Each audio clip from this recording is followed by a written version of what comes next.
મહામાસના શુક્લ પક્ષની એકાદશી જયા એકાદશીની વ્રત કથા, જે કથાને સાંભળવાથી સર્વ પાપનો નાશ થાય છે, જીવનમાં આરોગ્યની પ્રાપ્તિ થાય છે, રોગ આદિનો નાશ થાય છે, મૃત્યુ પછી જે આપણને કઈ ગતિ થશે તે ડર હોય છે, ભૂત પ્રેત પિશાચ આદિ યોનિમાંથી પણ મુક્તિ આપનાર છે આ જયા એકાદશીનું વ્રત. આ વ્રતના મહાત્મ્યને સાંભળવાથી ગંગા સ્નાન સમાન પુણ્ય પ્રાપ્ત થાય છે. જાણે અજાણ્યે થયેલા પાપ ભૂલ અપરાધની ક્ષમા મળે છે. બ્રહ્મ હત્યા જેવા પાપોમાંથી મુક્તિ મળે છે. જગતના પાલનહાર શ્રી હરિ વૈષ્ણુની કૃપા પ્રાપ્ત થાય છે. આજે એકાદશીનું વ્રત કરનાર નારાયણ લક્ષ્મીનું હૃદય મનથી સ્મરણ કરે, ભાવ પ્રેમથી પ્રભુના મંત્ર જાપ કરે, દાન પુણ્ય કરે. જે આપણી ઈચ્છા શક્તિ પ્રમાણે દાન પૂર્ણ કરી શકીએ તે અવશ્ય કરવું જોઈએ. તુલસી માતાની પૂજા કરવી જોઈએ, પીપળાના વૃક્ષની પૂજા કરવી, ગાય માતાની સેવા કરી. એકાદશીનું આ વ્રત પુણ્ય આપનાર છે. આજે એકાદશીના મહત્વની અવશ્ય કથા સાંભળવી જોઈએ. આજે આ વિડીયોમાં આપણે સાંભળીશું જયા એકાદશીની વ્રત કથા. જો આપને અમારો આ વિડીયો પસંદ આવે તો લાઈક કરશો, શેર કરશો અને સબસ્ક્રાઇબ કરશો, જેથી કરીને સત્સંગ કથાના વિડીયો આપને મળી શકે. એક સમયની વાત છે. સ્વર્ગલોકમાં દેવરાજ ઇન્દ્ર રાજ્ય કરતા હતા. દેવગણ પારિજાત વૃક્ષોથી યુક્ત નંદનવનમાં અપ્સરાઓ સાથે વિહાર કરી રહ્યા હતા.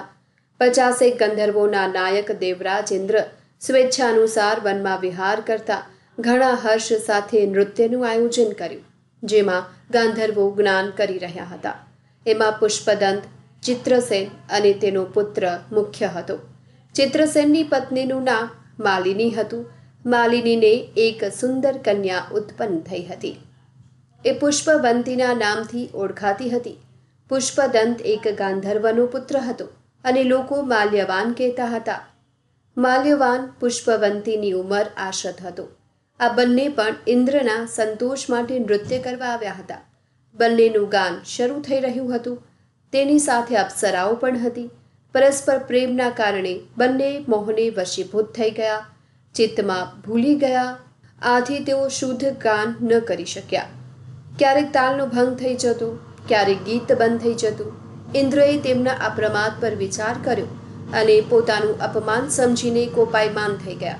બંનેને શ્રાપ આપતા બોલ્યા, મૂર્ખાઓ, તમને ધિક્કાર છે. તમે મારા આદેશનો ભંગ કરનારા છો. આથી તમે પતિ પત્નીના રૂપમાં રહીને પિશાચ બનો, પોતાનું કર્મ ફળ ભોગવો. ઇન્દ્રનો શ્રાપ મળતા બંનેના મનમાં ખૂબ જ દુઃખ થયું અને હિમાલયના પર્વત પર ચાલ્યા ગયા. પિશાચ યોનિ પ્રાપ્ત કરી ભયંકર દુઃખ ભોગવવા લાગ્યા.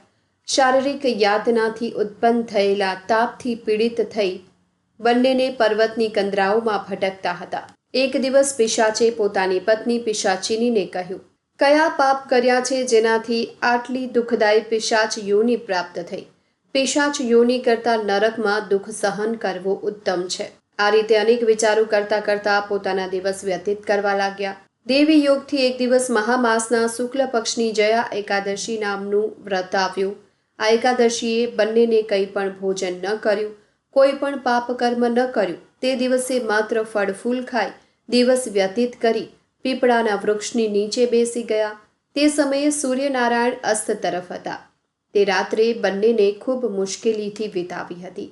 બીજા દિવસે સવારે જ ભગવાનના પ્રભાવથી તેમનો દેહ છૂટી ગયો અને અત્યંત સુંદર અપ્સરા અને ગંધર્વોના દેહ ધારણ કરીને તથા સુંદર વસ્ત્રો અને અલંકૃત થઈને સ્વર્ગલોકમાં ચાલ્યા ગયા.